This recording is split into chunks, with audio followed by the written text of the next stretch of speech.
Hey there. So, today I went to the Rosie the Riveter World War II Homefront National Historic Park, and I got a Rosie the Riveter glass. So I had to have a new beer to put into my new glass. As much as I like darker ales, brown ales, and things like that, that wouldn't work to show off my Rosie glass, so I had to get a golden ale, which is in the BJCP category 6C, I believe, for blonde ales. So this is done by 101 North Brewing Company, which is in Petaluma, California, so pretty close to me up in Sonoma County. Golden Naked Ale. So this is 5.3% alcohol by volume.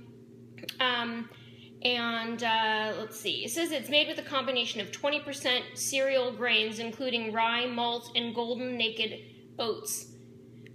So that's pretty exciting. And I'm also doing this video on my phone because my computer is at my house and I'm not. Alright, so Rosie the Riveter glass. Yay. Let's give this a shot. I actually get an interesting hop off of this. Citrusy hops. Good though. A little bit of grain under that. Almost like a tea smell, like a brisk tea. Not wholly unenjoyable. A little bit of sweetness too, like an apricot fruitiness. Smells great. So color-wise, you can see the colors kind of coming through. It's kind of nice to do it with my phone because I can move the phone around. But anyway, color comes through. It's a nice golden color, beautifully colored. It's a little cloudy. I don't know if you can see. There's a little bit of particulate matter in there, and I'm assuming it's either one unfiltered or two bottle fermented, or I suppose. But let's give it a shot here. Oh, and so it did pour with a pretty good head. And I think it will retain that head decently well, and I think that's particularly characteristic of this style. So,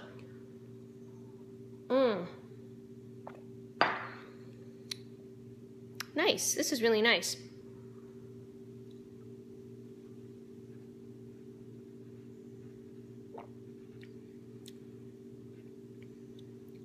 It's a little bit more hop forward than I was expecting it to be as a blonde ale.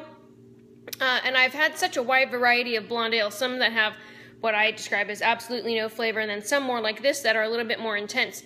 This is really, this is a really interesting beer. It has a lot of apricot flavor to it, and then that brisk, like iced tea kind of flavor to it, and then a nice citrusy hops finish to it.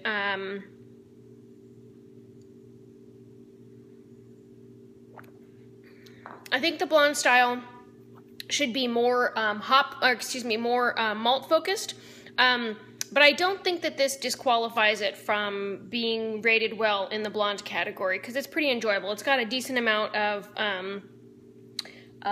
malt going on. It's just not the primary focus of this particular ale.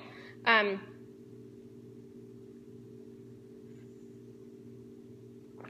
as much hops as it has, it almost makes me think it would be better qualified as a pale ale, but it's pretty enjoyable. I'm gonna have to go back and look. I read the category real quick, and I forgot to look at the alcohol by volume range and the IBU range. But this is pretty good. I think it's pretty drinkable. Probably a little bit more hop forward than we're expecting for this particular style. But I think that's pretty characteristic of something we're going to get out of the Northern California region where hops is king. So, good artwork on the bottle.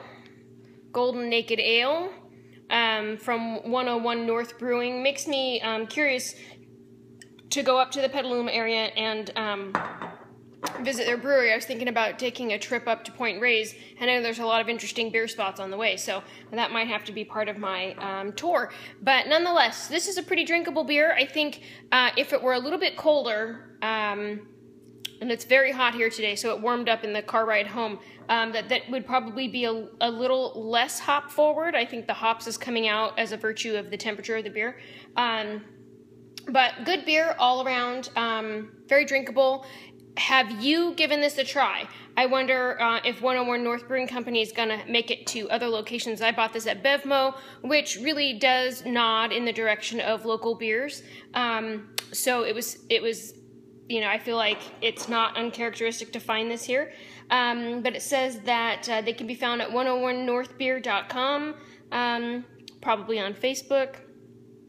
Good beer. Please decant slowly and drink responsibly. So they are expecting that it's going to have stuff in the bottom, which I can see. So when they're suggesting, rather than doing a bottle swirl, to pour it off slowly and leave a little bit in the bottom of the bottle, so that way you don't have as much sediment in your glass. But I'm looking at the glass, and really it's not totally undrinkable. Again, I don't know if you can see, there's a little bit of stuff going on in there, but good otherwise. So good beer. Let me know if it's something that you've had. I would love to hear your thoughts on it, and whether or not you thought it was too style for a blonde ale, or if you feel like it's more of an American pale ale just because of the hop forwardness. I would like to hear your opinion on that. Anyway, thank you so much for watching, and have a good night.